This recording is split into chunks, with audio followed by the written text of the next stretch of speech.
paz do Senhor, todos que estão nos vendo e nos ouvindo neste dia. Quero dizer a vocês que é com muito prazer que estou aqui. Sou o pastor André, sou pastor da Ajax 2, aqui do Bengui 2. Participo dessa EBD, que é muito louvável para todos nós. Estou hoje aqui para ministrar sobre o assunto decorrente de hoje, da nossa lição. Espero que você consiga entender tudo o que irei falar neste dia. Quero agradecer primeiramente a Deus por esta oportunidade, ao pastor Paulo, que é o idealizador desse movimento, e a todos aqueles que participam, que lecionam e que estudam nesta EBD, que é uma bênção para todos nós.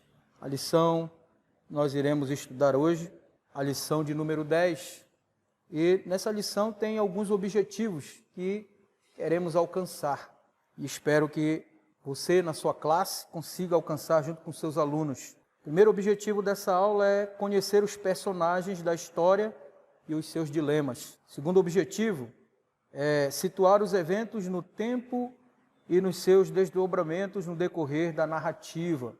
E o terceiro objetivo é reconhecer que os personagens, pessoas comuns, são instrumentos de Deus para o seu plano maior. 3 objetivos: conhecer os personagens, situar os eventos e reconhecer que os personagens são pessoas comuns dentro dessa história do livro de Ruth. Um livro pequeno, mas que tem muito a nos ensinar na história da Bíblia. O assunto da lição que nós temos hoje é a imigração para Moabe e o retorno a Belém. A lição de número 10, está lá no livro de Ruth, no capítulo 1. Nosso textuário nos diz assim: nos dias em que julgavam os juízes, houve fome na terra, e um homem de Belém de Judá saiu a habitar na terra de Moabe com sua mulher e seus 2 filhos. Ruth, capítulo 1, verso 1. Verdade prática: as tragédias humanas jamais podem anular os soberanos propósitos de Deus. Quando nós falamos de tragédia, nós estamos vendo algumas tragédias acontecendo pelo nosso Brasil e pelo mundo, e tudo está no controle de Deus. Propósito de Deus, nós não podemos mudar de jeito nenhum. E na lição de hoje nós vamos ver isso. Qual era o propósito de Deus em relação à fome em uma cidade que era chamada de a cidade do pão, né? Era muito difícil não ter alimento naquela cidade, mas Deus fez com que esta cidade não tivesse pão.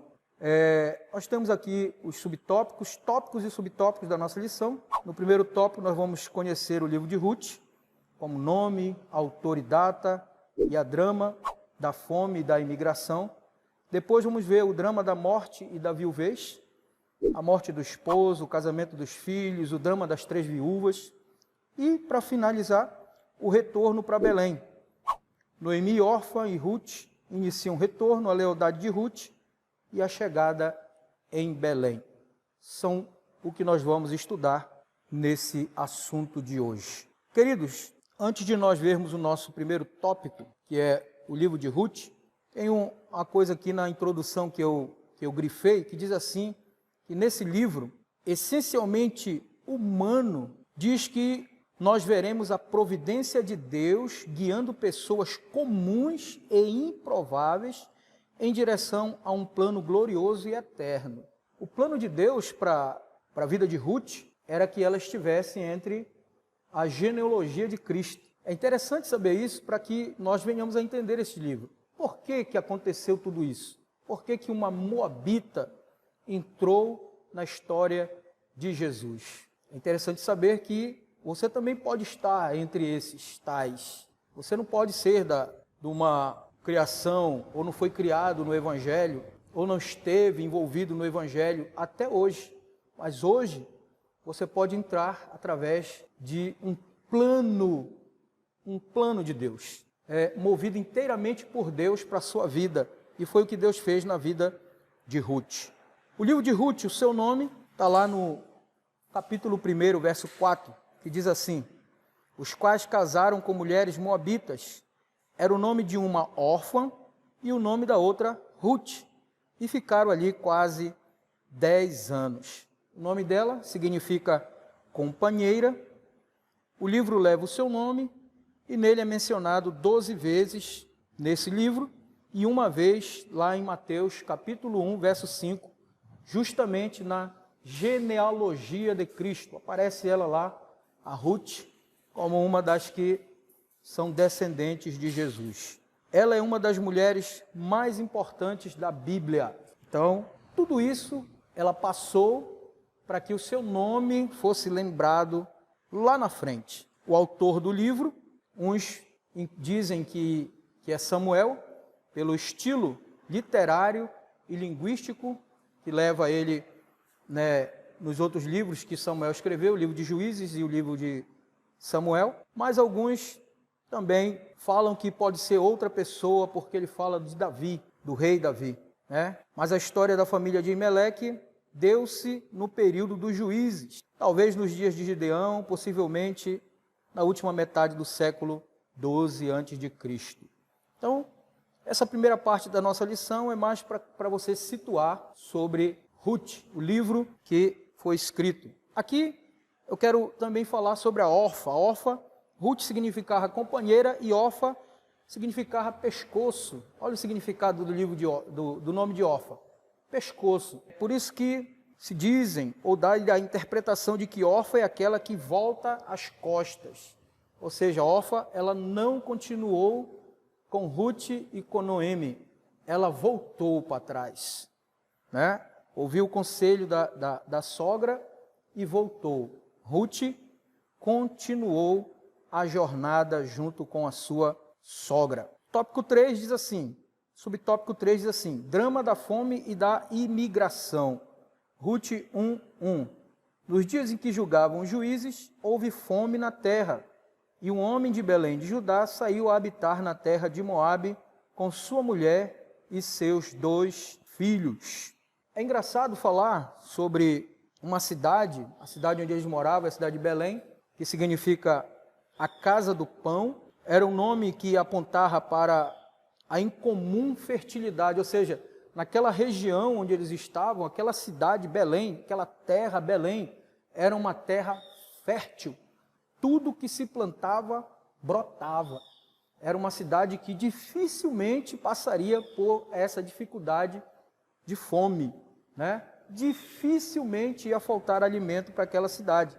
Mas houve um período de fome na cidade de Belém e eles resolveram sair de lá. O chefe da família resolveu sair, deixar pelo cuidado com a sua família, para que a sua família não passasse necessidade. Ele olhou, observou a área toda e viu que lá em Moabe havia recursos necessários para a sua família e resolveu ir para lá, resolveu ir para aquela região de Moabe. Também destaca que a fome não era comum, já falei aqui. Agora, uma coisa muito interessante que eu destaquei aqui, no último parágrafo, diz assim, mudar de cidade é uma coisa dispendiosa e inquietante. Implica arrancar raízes e deixar amigos e vizinhos, procurar uma nova casa, estabelecer uma nova vizinhança, conhecer outras pessoas. Para essa família, a imigração foi um verdadeiro terremoto. É difícil, querido, você deixar a sua cidade, deixar a sua terra, deixar o seu lugar onde você já está acostumado, onde você já tem os seus recursos, onde você já tem tudo ali, você já conhece todo mundo, e ir para um lugar que você não conhece ninguém. Eu posso falar isso para vocês. Quando eu tinha 11 meses de casado, eu fui para a cidade de São Paulo, para a cidade de Caçapava, melhor dizendo, no estado de São Paulo. Eu e a minha esposa, sem conhecer ninguém, simplesmente saímos da cidade de Belém, por incrível, A cidade era Belém, saímos de Belém e fomos para São Paulo e não retornamos mais. Ficamos lá porque Deus nos permitiu ficar lá, para nós fazermos uma obra lá naquela cidade. As pessoas clamavam e a gente ficou já fazendo a obra de Deus naquele lugar. Passamos por muitas dificuldades, desemprego, mas nunca faltou o alimento, o calçar, o vestir. Deus proveu todas as coisas. Depois de 6 longos anos, voltamos para Belém novamente. Agora não voltamos mais sozinhos, já voltamos com a nossa filha. Tivemos uma filha lá e ela já veio conosco. E voltamos para a cidade de Belém. Mas a adaptação lá foi muito difícil. Primeiro, não conhecíamos ninguém, a cidade era diferente da nossa, costumes diferentes, um frio terrível, não estávamos acostumados. Até nos adaptarmos a tudo aquilo, já estava na hora de voltar para Belém novamente. Então, o que Elimeleque resolveu fazer foi muito complicado para a sua família, né? Mudou tudo na vida dele. E nós vamos ver no decorrer da lição que não foi uma ideia muito boa, né? Então, quando você pensar em largar tudo, a sua cidade, largar a sua igreja, vamos minimizar mais um pouco, largar a sua igreja, ir para outra igreja, ir para outro ministério. Pense bem, lá vai ser tudo diferente. Lá vai ser tudo diferente. E até você se adaptar, você vai querer estar voltando novamente. E quando você voltar para a sua antiga cidade, a sua antiga igreja, lá também pode estar diferente. E você pode voltar com algumas perdas, como voltou Noemi para a sua cidade. Então, o primeiro tópico nós vimos o nome, que é do livro Ruth, o autor possivelmente Samuel, e esse drama da imigração, de mudar de um lugar para o outro, que não é fácil, querido, não é fácil você mudar casa, de cidade, de estado ou de país. Segundo tópico, o drama da morte e a viuvez. Primeiro, a morte do esposo. Ruth 1, verso 3. Morreu Elimeleque, marido de Noemi, e ficou ela com seus 2 filhos, Malom e Quilion. Aqui, querido, acontece a primeira tragédia na vida de Noemi, ou Noemi. Ela não estava esperando que, ao chegar na cidade, em pouco tempo, ela perdesse o seu companheiro, aquele que havia dado a ideia de mudar de lugar. Veio de Elimeleque, porque ele era o cabeça, ele era o chefe da casa. Ele decidiu sair de Belém e ir para Moabe.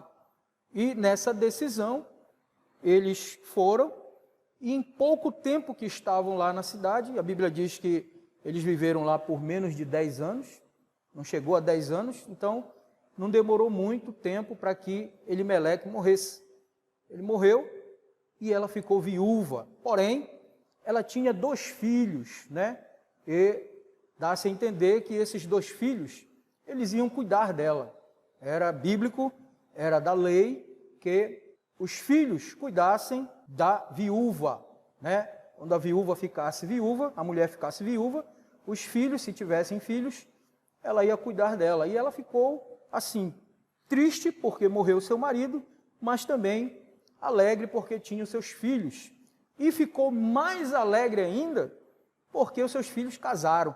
Isso queria dizer para ela que a descendência do seu marido, né, a descendência deles, ela não ia parar, ia continuar.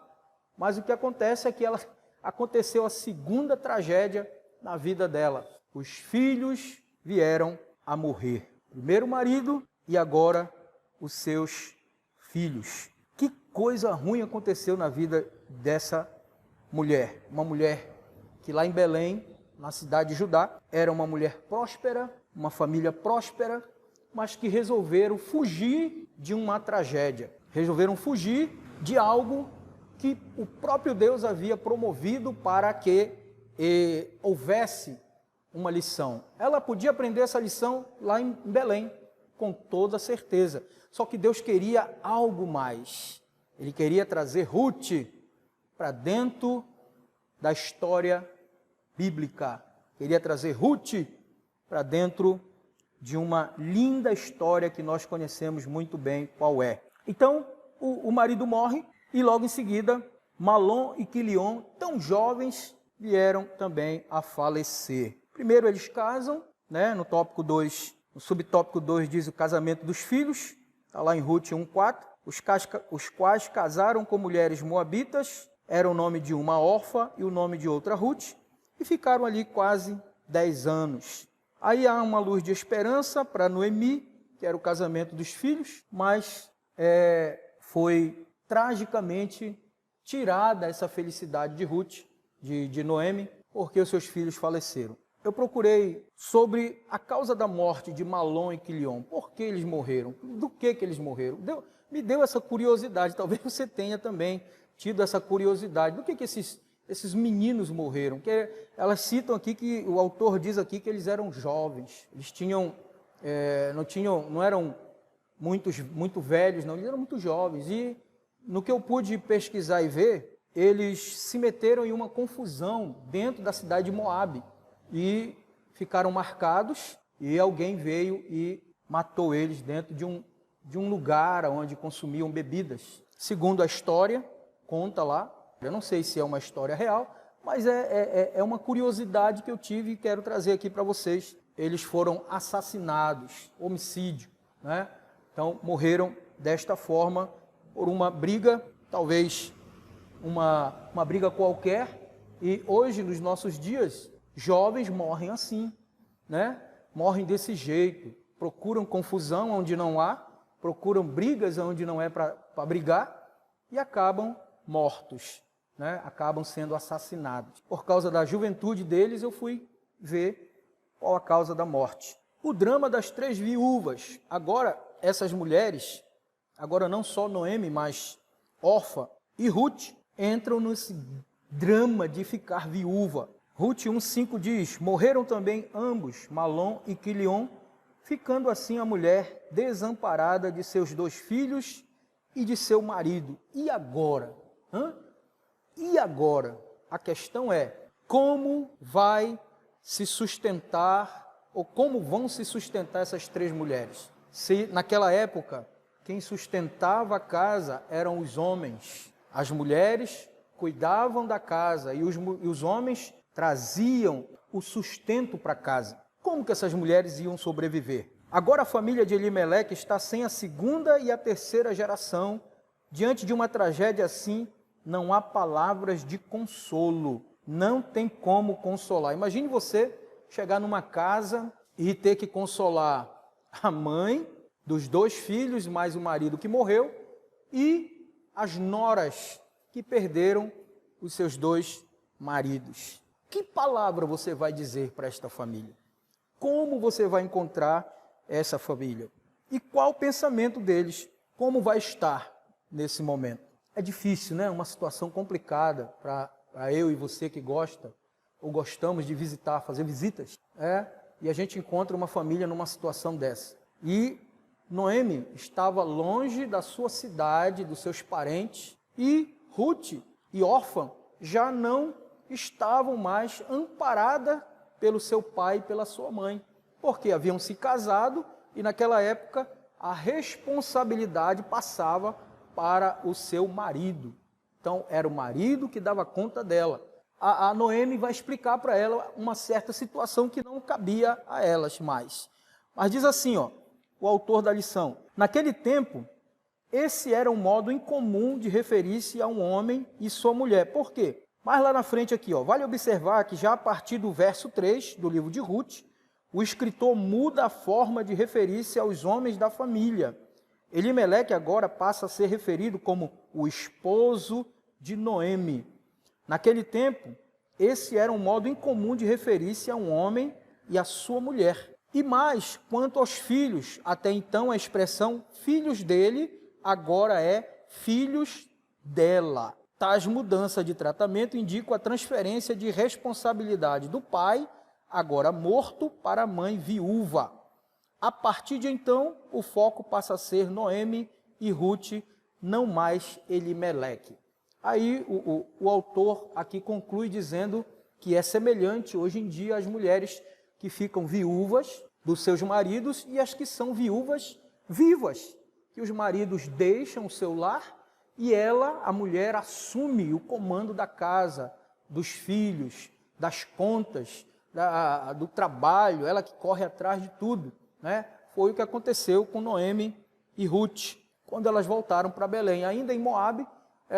Na verdade, assim que aconteceu todo esse episódio e que Noemi soube, há uma luz, tem pão novamente na minha cidade, tem comida, eu vou me embora para lá. Então ela já partiu para lá.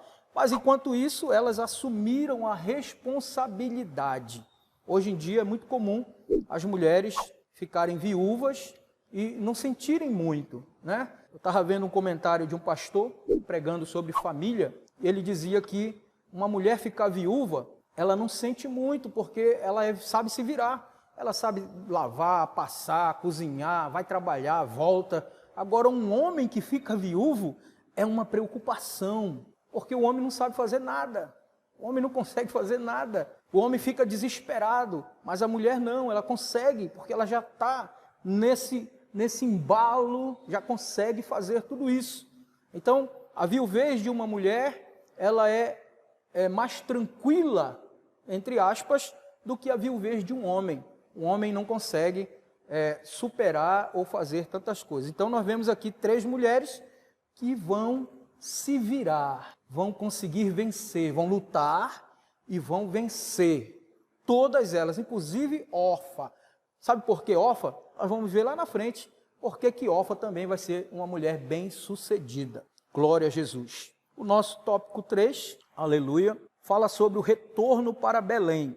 Noemi não tem mais motivos para ficar em Moabe e ela diz às suas noras que está voltando para casa. A única que não era de Moabe era Noemi, então ela queria voltar para o seu lugar. Não fazia mais sentido ela ficar ali, naquele lugar.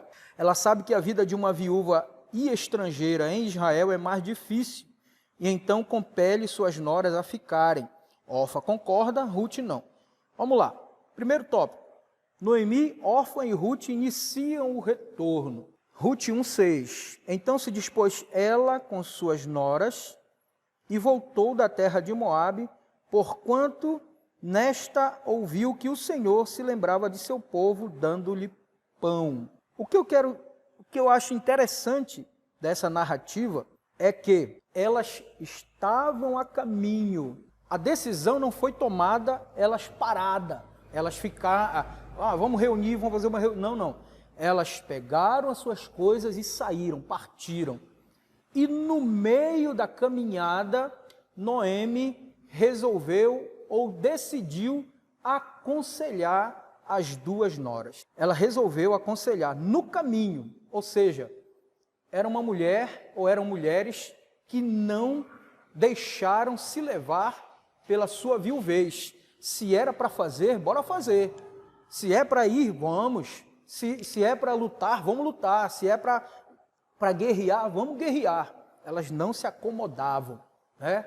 Essa é uma lição que a gente aprende com Noemi, Ruth e Orfa. É só notar que no capítulo 1, no verso 6 e 7, diz assim: então se dispôs ela e voltou da terra de Moabe.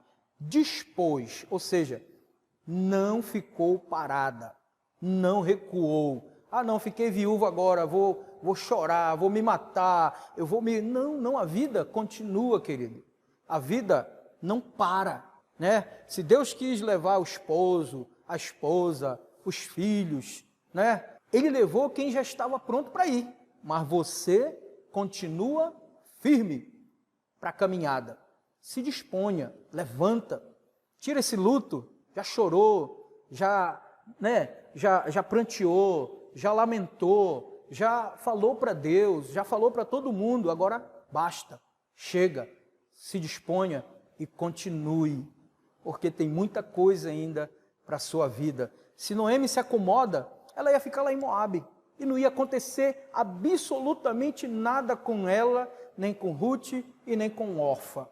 Elas iam ficar esquecidas na história, mas ela se dispôs: não, eu vou me levantar e vou continuar. Olha só, ela ouviu falar que Deus havia dado condições novamente lá na terra de Belém, e Belém voltou a ser a terra do pão. Então o que ela falou? Opa, vou voltar para Belém, é lá que tem comida boa, é lá que tem coisa boa para mim, é para lá que eu vou. Glória a Jesus. Aí eu falei que Orfa também foi abençoada. Por quê? Quando Noemi despede as 2, a princípio Orfa diz que vai ficar, mas depois de um outro conselho de Noemi, que ela diz, ela pega mais pesado, ela diz assim, olha, eu sou já velha, ainda se hoje eu tivesse marido, ou se ainda hoje alguém, eu gerasse um filho na minha velhice, vocês esperariam esse menino crescer? Né? Então ela foi mais dura com as duas, e órfão ficou meia balançada, disse, realmente eu não vou esperar, então me despede. E ela pegou e despediu, abençoando. Olha que lição boa Deus nos traz quando Noemi deseja a bênção do Senhor sobre elas e diz assim, que o Senhor use convosco de benevolência, e ainda pede que o Senhor lhes dê, que sejas feliz, cada uma em casa de seu marido, isto é o que o Senhor vos guiasse a novos casamentos, ou seja, era para elas voltarem para a casa do pai e que Deus iria providenciar um marido para elas.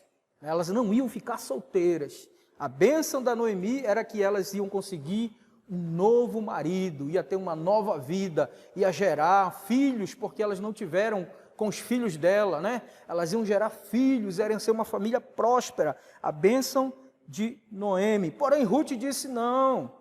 E é no subtópico 2 que nós vamos ver a lealdade de Ruth. Ô, glória! Você é leal, querida, querido? Essa lealdade dessa mulher, sabe, a vitória de Ruth foi numa frase que ela disse para Noemi, que todos nós conhecemos. Ela disse, olha, aonde tu fores, eu vou. Não é não? Olha que bênção. O teu Deus será o meu Deus. A vitória de Ruth estava aí, determinada. Lá no capítulo 1, verso 16 do livro de Ruth, diz assim, disse, porém, Ruth, não me instes para que te deixes e me obrigues a não seguir-te, porque aonde quer que fores, irei eu, e onde quer que pousares, ali pousarei eu. O teu povo é o meu povo, o teu Deus é o meu Deus. A vitória dessa mulher foi nessa palavra. Aleluia. Ela se levantou e disse, olha, Noemi, não adianta tu insistir, não adianta tu falar, eu não quero saber se tu vai ter filho, se tu não vai, eu só quero dizer uma coisa, eu vou contigo até o final. A minha lealdade contigo é até o final. Aleluia. A Bíblia diz que as mulheres choram novamente em alta voz, depois do conselho de Noemi. Órfão, com um beijo se despediu de sua sogra e voltou para o seu povo e para os seus deuses. E voltou para a casa da sua mãe. Diferentemente, Ruth se apegou à sua sogra, decidida a ficar junto dela, numa manifestação de profundo vínculo emocional e de lealdade.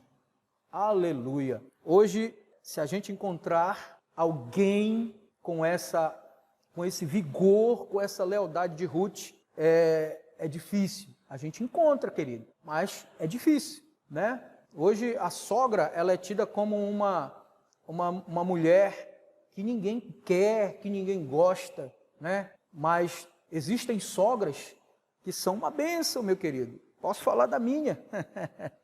Eu tive 2 sogras da mesma esposa. Assim, pastor, o que é isso? Vou explicar. A mãe biológica da minha esposa, que está viva ainda, mora em Manaus. Quando eu fui para Manaus, me cuidava de mim como eu fosse o filho dela. Não deixava faltar nada, meu filho, e cuidava disso. E a mãe dela, mãe-vó, que criou ela aqui em Belém, hoje já falecida, né? Também foi difícil eu conseguir ganhar o coração dela, mas quando ganhei, meu Deus do céu, dava até a comida da Joelma para mim. Eu chegava lá, estava a janta da Joelma, não, que é dele, depois eu faço qualquer coisa para ti, dá para ele. Então, são coisas que eu trago na minha vida, como as minhas sogras, que são bênção de Deus. Se você não gosta da sua sogra, aprenda aqui com Ruth.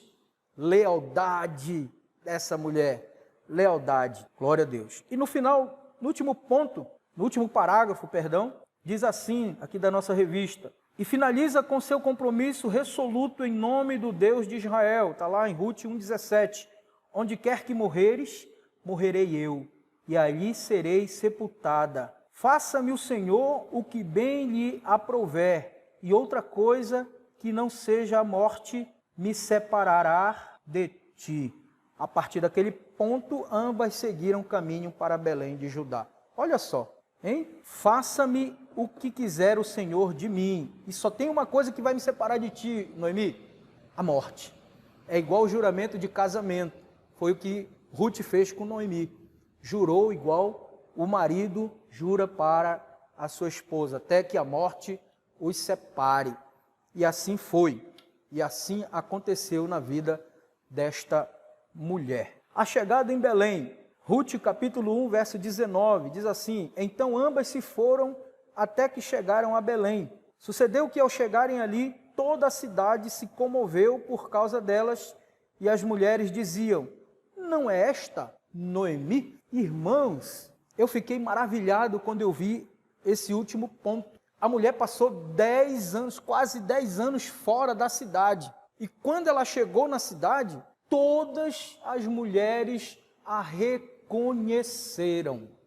Apesar do seu estado abatido, né? Talvez ela estava fraca, ela estava sem condições emocionais para tudo aquilo, mas as mulheres olharam para ela: é Noemi. Como será, ou como seria a vida dessa mulher em Belém, antes dela ter ido para Moabe?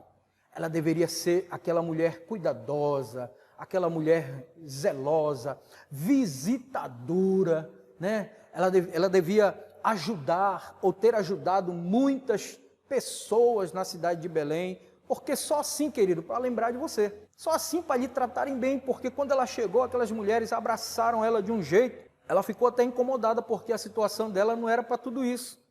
A situação dela era terrível. Perdeu o marido, perdeu os 2 filhos, perdeu uma nora, está trazendo outra que não sabia o que ia acontecer com essa aí, lá em Israel, porque era viúva. Quem ia querer uma mulher desse jeito? Ninguém ia querer lá em Israel. Então ela estava preocupada, e tanto que ela diz: olha, não me chame mais de Noemi, que queria dizer, o nome dela queria dizer agradável, né? Mas agora eu sou Mara, sou amarga. Minha vida não é bela, minha vida é ruim. Deus não fez da minha vida um amargo total, uma amargura total. As lembranças de um passado feliz eram incompatíveis com a vida do presente. Tudo isso contribuiu para uma reação abrupta de Noemi. Não me chames Noemi, agradável. Ela não queria mais ser agradável com ninguém pela situação que ela estava vivendo. É compreensível, viu, irmãos? A gente compreende, né? Mas com o passar do tempo, com o passar dos dias, nós vamos ver que, na verdade, quando Deus dá um nome para a gente, é porque esse nome ele vai seguir sempre com com o objetivo de Deus para cada um de nós, né? O nome dela era agradável, porque ela era agradável. O nome da Ruth significa companheira, porque realmente ela era companheira, não deixou em nenhum momento a sua sogra. Noemi queria mesmo era ter um nome que refletisse sua profunda dor emocional, e exigiu que a chamassem de Mara, que significa amarga. Ela compara a sua condição do passado com o presente, dizendo: ditosa eu parti, porém o Senhor me fez voltar pobre. Agora é claro que essa decisão não foi dela, de ir para Moabe. A decisão foi de Elimeleque. Mas quando ela volta, agora ela já é a pessoa que decide. Agora a decisão estava com ela. Então ela decidiu voltar para Belém. Ela podia ficar lá em Moabe sem problema nenhum. Lá ela tinha a casa dela, lá ela podia arranjar comida, sei lá, alguma coisa parecida. Mas ela tomou a posição de líder. Eu sou a líder agora. Bora voltar. Vou voltar para Belém. Mas ela chegou em Belém, recepcionaram ela bem, lembraram do seu passado, um passado bom, um passado alegre, um passado que fazia com que ela ligasse o nome dela ao que ela fazia, agradável e bela, mas ela, com toda a sua amargura do coração, não queria mais ser Noemi, queria ser Mara. Para demarcar o tempo em que a volta de Noemi ocorreu, o escritor menciona a colheita da cevada. Lembre-se que este primeiro capítulo começa dizendo que houve uma fome na terra e termina com o registro da abundância trazida pelo começo da cega da cevada. Ruth 1:22 diz assim: assim voltou Noemi da terra de Moabe com Ruth, sua nora, a Moabita, e chegaram a Belém no princípio da cega da cevada. Olha só, ela foi embora quando estava tudo perdido e ela retorna quando Deus estava abençoando a cidade, né? Agora ela podia ter comida, casa, roupa, toda aquela cidade apoiando aquela mulher e ainda buscar aquilo que ela havia perdido, que era direito dela, que era direito do marido dela, Elimeleque, as terras que pertenciam a ela. Só que isso é para a próxima lição, para outra lição. Nós ficamos só aqui para dizer que a situação que essa mulher viveu poderia deixar de não viver se a decisão do marido fosse ficar em Belém, aguentar ali, né, a fome, né, aquele período difícil, mas Deus tinha um plano. Qual era o plano de Deus? Trazer Ruth. Para trazer Ruth, teve que perder Elimeleque, teve que perder Quilion, teve que perder Malom, teve que perder. Para Deus concluir o propósito na nossa vida, irmãos, é preciso que a gente perca algumas coisas. Vai doer, vai ser dolorido, mas no final de tudo você vai ver que a melhor coisa é a vontade de Deus. A melhor coisa é o plano de Deus para as nossas vidas. A aplicação pessoal nos diz: fé é a confiança de que Deus é fiel em todas as circunstâncias. Só Ele pode transformar os nossos infortúnios em bênçãos, segundo o seu eterno propósito. Então confie em Deus, acredite em Deus, deixa Deus fazer conforme a vontade dEle. A vontade dEle é melhor do que a nossa, mas você pode não estar entendendo agora, mas lá na frente você vai entender o porquê que Deus fez isso, o porquê que Deus está tratando você desta forma. Essa foi a nossa lição de número 10, e eu quero concluir dizendo que você pode seguir, né, a nossa página no YouTube. Se você ainda não fez a sua inscrição, faça, né? Nós precisamos alcançar 2.000 pessoas. 2.000, está bem pertinho, querido. Só falta você lá clicar aí no inscreva-se, né? Dá um joinha para nós e você vai ver. Divulgue a nossa página.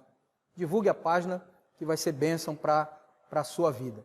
Eu quero orar com você nesse momento, nos despedindo e até a próxima oportunidade. Senhor Deus e Pai, que tudo que foi dito, falado aqui neste lugar, nesta hora, tu possa fazer que nós entendamos e possamos ministrar nas nossas classes com bastante entendimento e que teu Espírito Santo nos conceda a graça de estar na tua presença. Ajuda cada professor, cada aluno, cada ouvinte, cada um que está aí ligado, Senhor. Abençoa-nos. Eu te peço a tua graça e a tua bênção, em nome do Senhor Jesus. Amém e amém. Até a próxima. Deus abençoe.